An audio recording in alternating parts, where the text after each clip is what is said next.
Ready to ride? Ready. Okay, this is Riding Hood back on the bike. Welcome back. Thank you. People have been asking about you and when you're going to be back on the bike learning to ride with gears, and have it posted up on your channel, Riding Hood on YouTube. Now, just very quickly, we've had a little break from riding and learning, haven't we? Yeah, life's been very busy. Yes. Well, there was another reason too. Yeah. We had a little mishap on the last bike. So, in your words, what happened? It was a country road that had a lot of gravel, very dry, and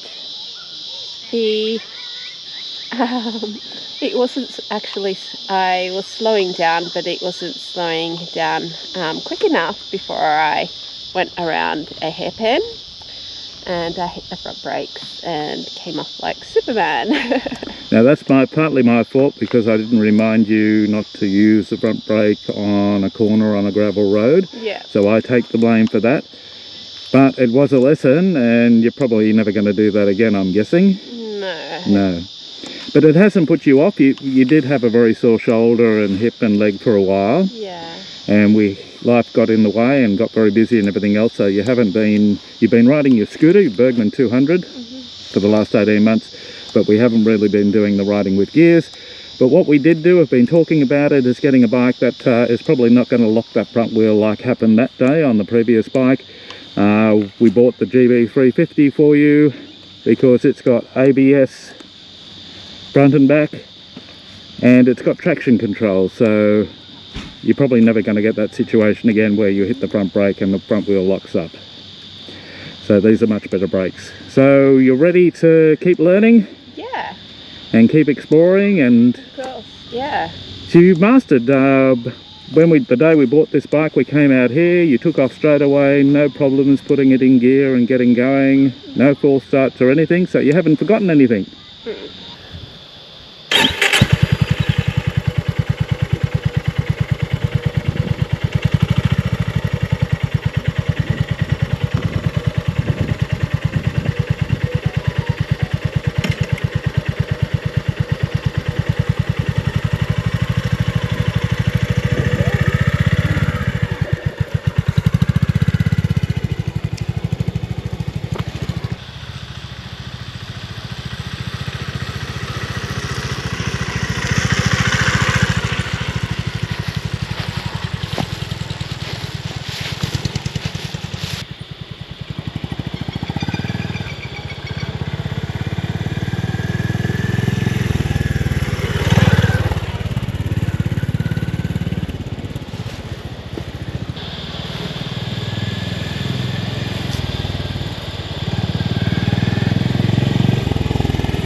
So you've been changing gears a bit, I can hear. Yeah. So is it all coming back? Yeah. Yep. And how do you find this bike compares to the other one? It's very comfortable with my leg position. Yep. And I think it's a little bit easier to change gears and use the clutch, isn't it? It is. Yeah. And it's a more comfortable seat. Yeah. And seeing you've been riding the scooter for 18 months and you've come across this with gears, does it feel very different? Yeah. Yeah. But it doesn't look like you've forgotten much, so Yeah. you'll be out riding on the road and Yeah. coming on trips with me to Nurraga and Burrawang and Braidwood very soon. Yeah. Excellent. For lunch and fun. Because that's what motorcycling is all about, adventure and fun. Yeah. And feeling the wind. And today's a hot day, but when you're riding it's not too bad. Yeah. Well done. Thank you.